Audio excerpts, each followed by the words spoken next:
My name is Sharita Henderson, and I am a gun violence survivor of the Waffle House mass shooting.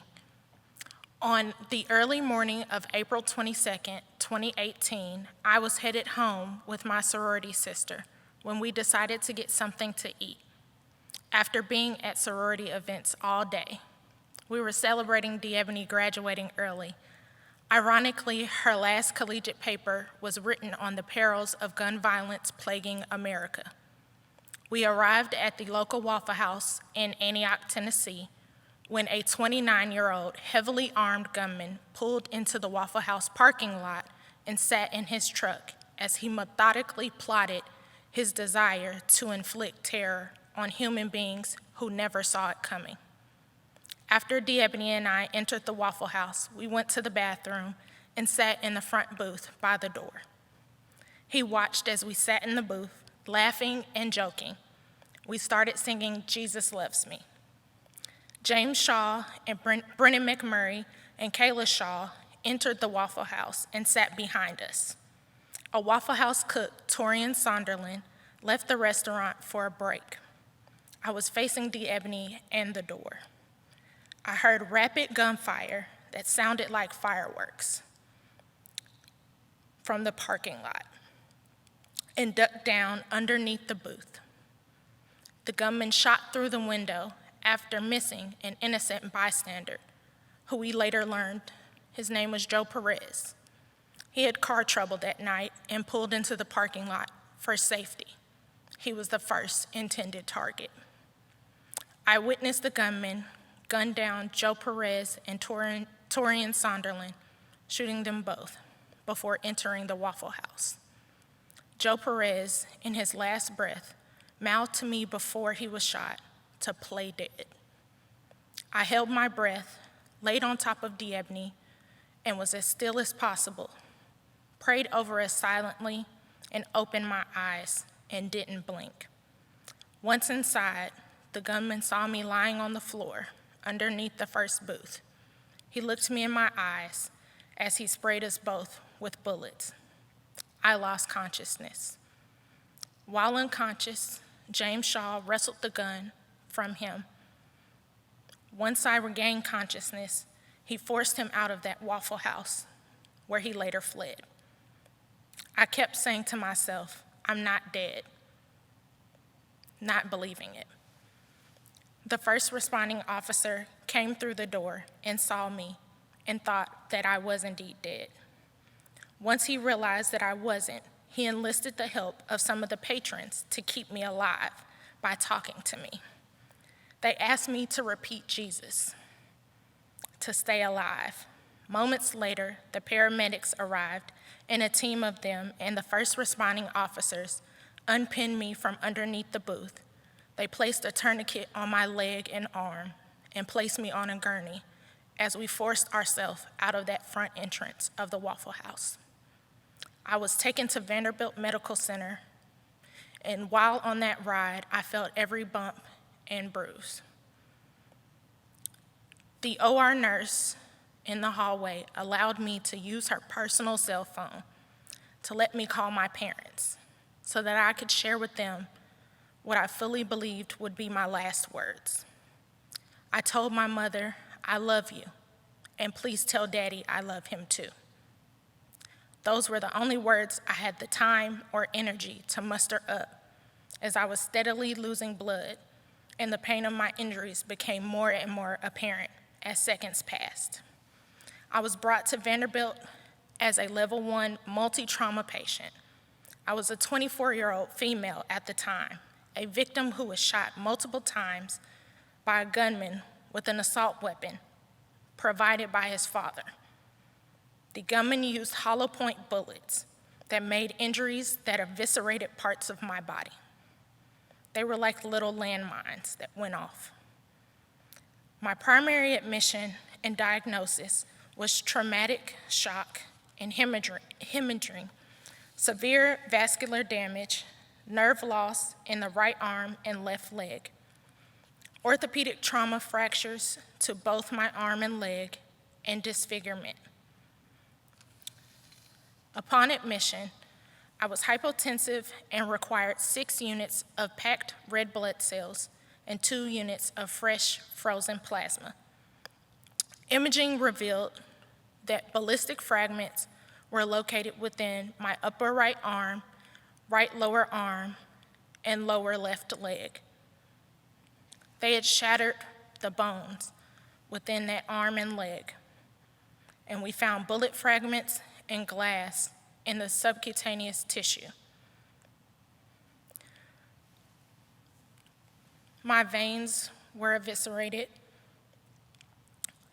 My ulna was eviscerated. My tibia and fibula were eviscerated, and I required vein grafting, skin grafting, bone grafting, and more surgeries to come. I underwent irrigation and debridement of all of the foreign fragments that had entered my body. I lost a lot of blood and had to be rushed to the ICU trauma unit. My hospital course was complicated by inflammatory response syndrome, which caused my body to over-inflame itself because of my injuries. I suffered from anemia from all of the blood loss and had to have over 24 surgeries. Due to the injuries that I sustained, I had complications and deformities from the life-saving surgeries that I went through. I have scarring and disfigurement to my skin on my right back from lat grafting, my right arm, my upper right arm, my lower right arm, and my left leg. I have a Z-pattern scar that goes across my body and my arm, all the way from my chest to my wrist. That was done to save my life and my arm.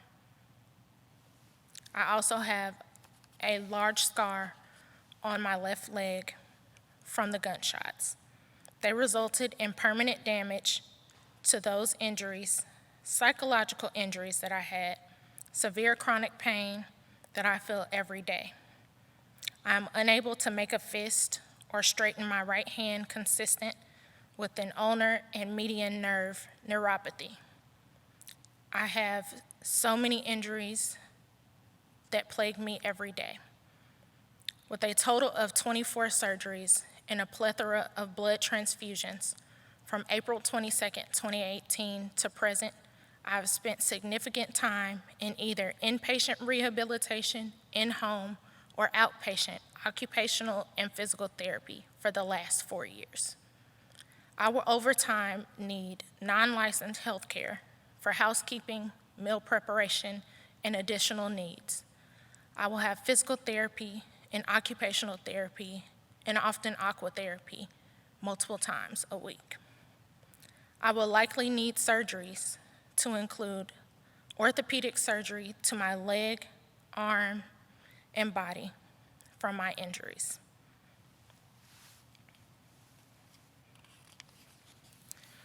I will need replacements to the rod and screws that are in my arm and leg, and will probably require plastic surgery to treat those.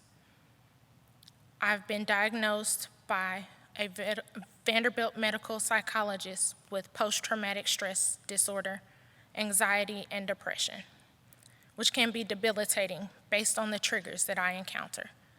The onset of my psychological injuries were the result of heinous actions by a gunman and his father's failure to adhere to the law provided his son with guns to execute a mass shooting. I have encountered painstaking physical recovery every day since. I have experienced panic attacks, anxiety, extreme insomnia, vivid nightmares, agitation, severe hypervigilance, social isolation, excessive crying spells, flashbacks, fear, emotional issues, uncontrollable, distressing memories from the incident, and the grief of losing my best friend, the Ebony Groves. and experiencing a near-death experience myself. I often felt hopelessness from what I missed out on and what might not be the future that I dreamed of. I have a lack of interest in activities that I once enjoyed and sometimes have trouble concentrating, but most of all, I have survivor's guilt. I'm triggered by loud, sudden sounds like fireworks, pyrotechnics, car backfires, construction, buildings with glass windows, buildings with one entrance and exit, having my back to the door in a restaurant, large confined crowds, people approaching me from behind. There's not a day that goes by that I do not think about what happened to me that night. The physical torture and psychological damage from the gruesome injuries that happened to my body and the 24 surgeries that I had to endure. I will need some form of mental health support for the rest of my life. In 2016, Illinois police officers took the gunman into protective custody after he was found in a CVS parking lot. His parents had reported to police that he had threatened to hurt himself and told the police that he owned guns and had access to firearms at his residence. His parents had also reported that he had mental health issues since 2014. He was taken to a local hospital for mental health evaluation and treatment.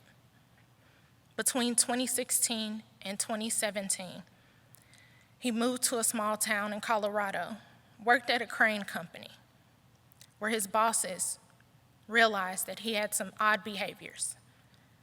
After he quit that job, his boss called his father with concern about his behaviors and mental health.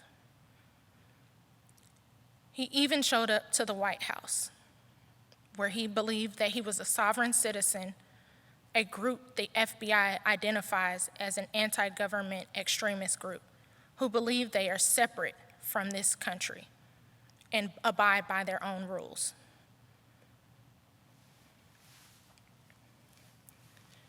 In 2017, Illinois police intervened with him again.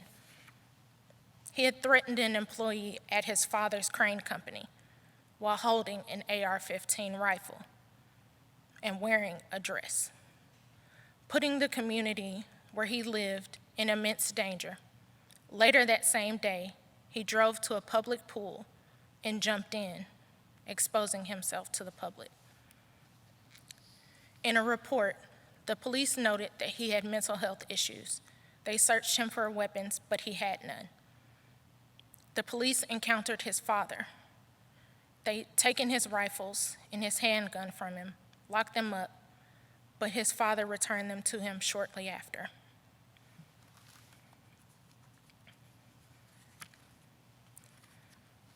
Eight months later from that incident, he made national headlines when he killed Aquila da Silva, Torian Sunderland, Joe Perez, and my beloved best friend, D'Ebony Groves. He also severely and permanently disfigured and disabled Shantia Wagner and myself. James Shaw and Kayla Shaw were also acutely injured in the Nashville Waffle House mass shooting.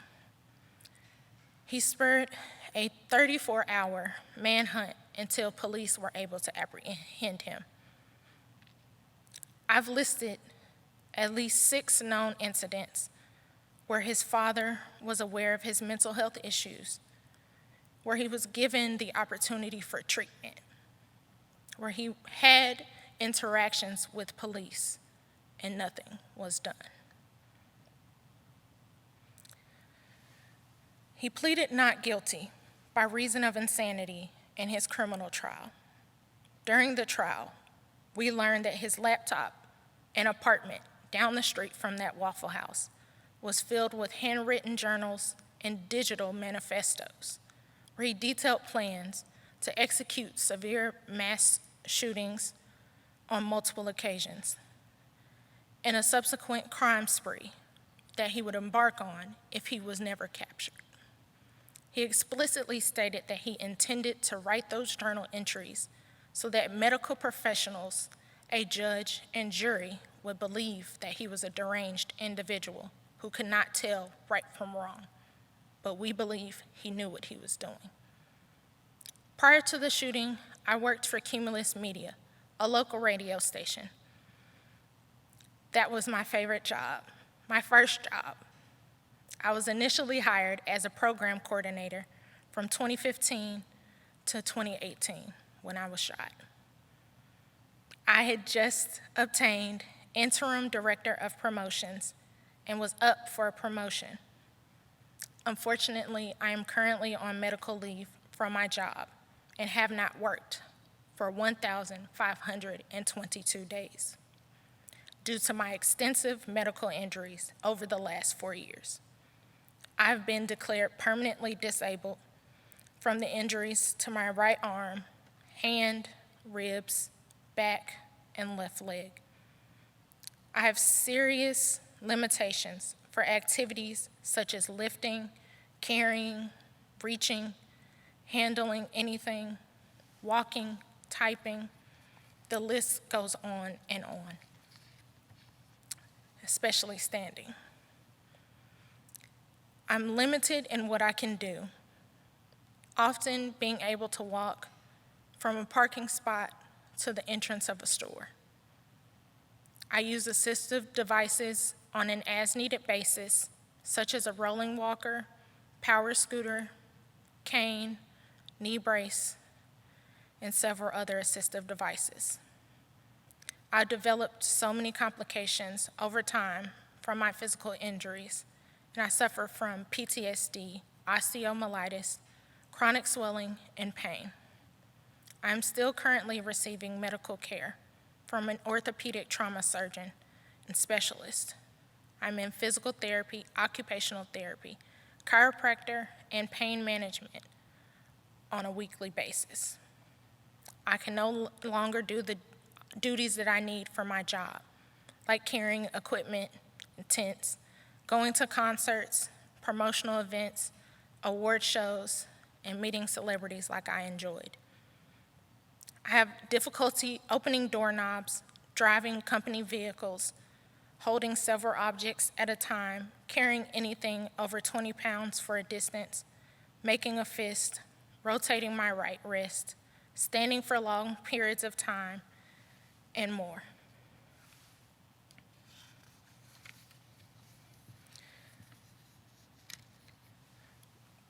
When I was going through my recovery, I realized that I was a donated blood recipient and had chosen to dedicate my survival to advocating for blood donations across the world and advocating for common sense gun reform.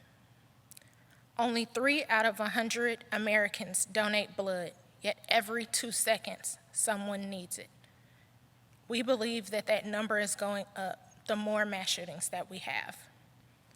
Without the kindness of strangers, those units of blood may not have been available for me. After a grueling recovery, I decided to join the American Red Cross as a global ambassador to influence blood donors to give blood so that I could help future gun violence survivors have the same fighting chance that I did. I'm using my platform to motivate others to face adversity, advocate for victims' rights, and to eradicate gun violence in our communities. We never know when our lives can be impacted, and we never know when someone is going to need blood. It's my hope that when you or a loved one needs blood or experiences a traumatic event, someone will be there for you. Unfortunately, gun violence does not just affect the victim or the survivor. My loving parents exhausted personal leave time from employment to be 24/7 caretakers and withdrew from things that they loved to take care of me, their only child. They were required to learn wound care and advocate for the best possible health and mental health care that I could receive, and they have done a wonderful job. This incident has put a financial, mental, and spiritual strain on my family. We have had to make adjustments to my parents' home and my home to make them reasonably handicap accessible, including wheelchair ramp rentals, wheelchairs, power chairs, medical transport vehicle rentals, home health care, including home physical and occupational therapy, wound care nurses, handicap restroom renovations, hospital bed rentals, parallel bars, and accessible vehicles for me that I could transport all of those medical devices for, a mobility scooter, and a chairlift to be installed in my home. We had to install hardware throughout both homes to make it easier for me to use. My family and I are actively participating in mental health therapy. This incident has given us all PTSD. We have struggled with our sense of safety at home and in public.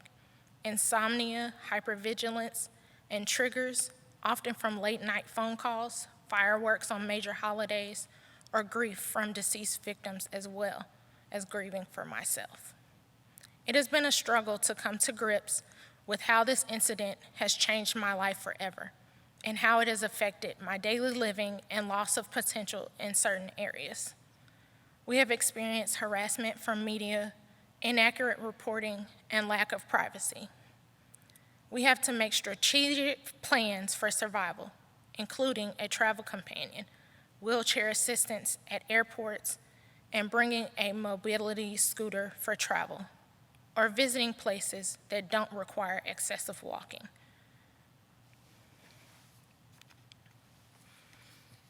One of the most triggering things about a mass shooting and being a mass shooting victim is that it is happening more and more every day. While this incident was Nashville's most notable mass shooting, it often felt like the world forgot about us and our story and our struggles. Shantia Wagner and I were fighting for our lives every day while the world moved on. The more I turned on the TV, the more mass shootings, gun violence I saw. It even hit home. Some of my closest friends in the years after I was shot became gun violence victims themselves. It broke my heart. They were the ones suffering when they were the main ones who supported me in my recovery, and I had to now watch them suffer. I worked extremely hard from childhood to become the person I was on April 22nd, 2018. I was a young, educated, creative, extremely caring, and dedicated individual to my community. I also had a budding career as an acrylic painter, losing my ability to express my emotions through my most comfortable form of art was gut-wrenching. My body was like a newborn, and I had to relearn how to feed myself, how to walk, and how to train my brain to make my left hand my now dominant hand. One of the toughest battles is that while a lot of my recovery videos went viral, the average person could never understand what the physical pain was like and is still like. For the last 1,500 plus days, I have endured some of the most excruciating pain a human could experience. I unfortunately became a master of hiding that pain from others, just to make it through the day, and to make those around me not feel uncomfortable from witnessing my pain. I have been the youngest in a rehab facility full of patients my grandparents' age. When I hear what people think, or when I prepare myself to leave for the day, people think that when I wear long sleeve pants or long sleeve shirts, it erases my disability for them, but it doesn't erase it for me. I've missed out on moments of the lives of people I love because I just didn't have the strength. The truth is, I'll never be the same. The night of April 22nd, 2018, plays like the movie Crash in my head every day for the last 1,522 days. I watch videos of the last moments with my best friend, my sorority sister, my person, D'Ebony Lachey Groves, just to see her smile again. Those 42 seconds stripped me of someone who loved me. My dreams of becoming a mogul in the music industry and a pillar in my community who gave back whenever I was needed. And it almost took my parents' only beloved child from them. I was left to die on a cold floor of a Waffle House. It was difficult to have to heal in the spotlight. While I appreciated the love from strangers during my recovery, I lost all sense of privacy. Oftentimes it felt that everyone else was telling my story for me.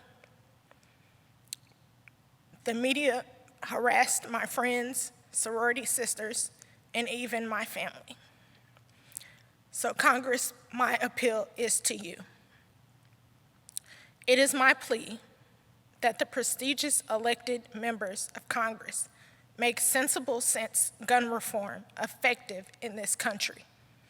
While many local district attorneys are currently charging alleged defendants with harsher criminal punishments, often to the fullest extent of likely conviction, and judges are instituting enhancements and longer prison sentences for those violent gun crimes than in the past, it simply is not enough. I felt like I was wronged by law enforcement and the criminal justice system in the states who failed the victims of the Waffle House mass shooting when they failed to apprehend, arrest, and charge the shooter before this incident happened, and by his parents, who on multiple occasions were called in for his brushes with law and struggles with mental health. They aren't alone in the responsibility and prevention or reform. The politicians we Americans have elected have failed us as well. The father of my gunman will inevitably spend less time in state prison than the amount of time I have spent recovering or the amount of time that I even knew D'Ebony Groves. I have been waiting for forms of justice, and I'm still waiting on them. We have recently witnessed the slaughter of innocent children and grandparents because this country and its justice system continually chooses to give slaps on the wrist to mass shooters, their accomplices, and their parents who knew of their intentions to execute heinous crimes. If you make the right decision, perhaps a tiny sliver of hope will be restored in me, and a sense of peace that no other family will have to endure such travesties, and countless families who are in the Survivors and Victims Club. The typical mass shooting gunman is a coward who relies on their privilege and financial means to purchase automatic weapons and armor to confront unsuspecting and unarmed civilians, to inflict terror and hope to escape punishment or obtain fame. These horrific acts of intentionally and illegally using violence and intimidation, especially against American citizens, in the pursuit of political aims by perpetrators is domestic terrorism, and we must treat it as such. Parents are often enabling and neglecting to monitor their children's mental health, behaviors, and beliefs, which lead them to carry out racially motivated hate crimes, by knowingly providing an unlawful weapon of mass destruction that will be used to execute unlawful violence and incite intimidation against civilians under the guise of racial, political, or theological aims. These inhumane menaces to society relish in the mass murder and destruction they cause their victims. Gun manufacturers and hate groups encourage their fetishes to cause havoc and horror, providing them with easy access to weapons used in the commission of these crimes. Far too often, these perpetrators fail to achieve or receive adequate mental health treatment. However, that is no excuse to evade responsibility when they execute peril by taking someone else's life. Had a parent not intentionally provided a mental health patient with a high-powered assault weapon that was used to shoot me multiple times and caused warlike injuries that have left me permanently disabled with visible disfigurements and a lifetime of psychological and emotional trauma, there's no telling what dreams I would have been able to accomplish. I chose to use my second chance at life to advocate for change in gun reform, mental health, survivors' and victims' rights, and encourage my community to donate blood continuously and to reach new dreams. I may have been stripped of my career, my body, and my best friend, but no one can take my soul. Gun violence and the ability to have automatic assault weapons continues to plague America. You can save thousands of lives with common sense measures. The dialogue of the gun control debate must shift from the refusal to challenge the Second Amendment right to bear arms to action by placing conditions such as bans on civilian ownership of assault and military-style weapons. Many Republicans will make the argument that we are opposed to the Second Amendment, when in fact, we are opposed to the lack of oversight, marketing efforts to encourage mass shootings, and the failure of simplistic laws to protect every American's right to life. They simply could close the private loopholes for gun changes and gun purchases, have universal background checks, a waiting period for gun purchases, raising the gun purchase age to 21 years old, limiting the rounds of ammunition a magazine can fire, and limiting the amount of bullets that a person can purchase, banning civilian ownership of assault military-style weapons, prohibiting people from being deemed a danger to themselves by owning guns and allowing them to purchase them, and creating a national registry of gun ownership to aid law enforcement in tracking gun violence nationally. We are staunch advocates for responsible gun ownership and gun use, who support the passage of sensible gun control measures in this country. It is time to demand action on gun control, and we call on Congress and organizations to consider their role in supporting common sense gun policies that will protect the lives of our citizens. We have the power to make a difference, to yield the results we are seeking in this country, to put an end to mass shootings. Today, I will honor those who I have lost to gun violence, survivors like myself, and the families and friends who have been affected by gun violence, by raising my voice to advocate, by casting my votes in upcoming elections, and standing on the side of justice in my community. I mourn the acts of violence that I survived, but I will never be silenced on my will to do what is right. And I hope you won't either. Thank you.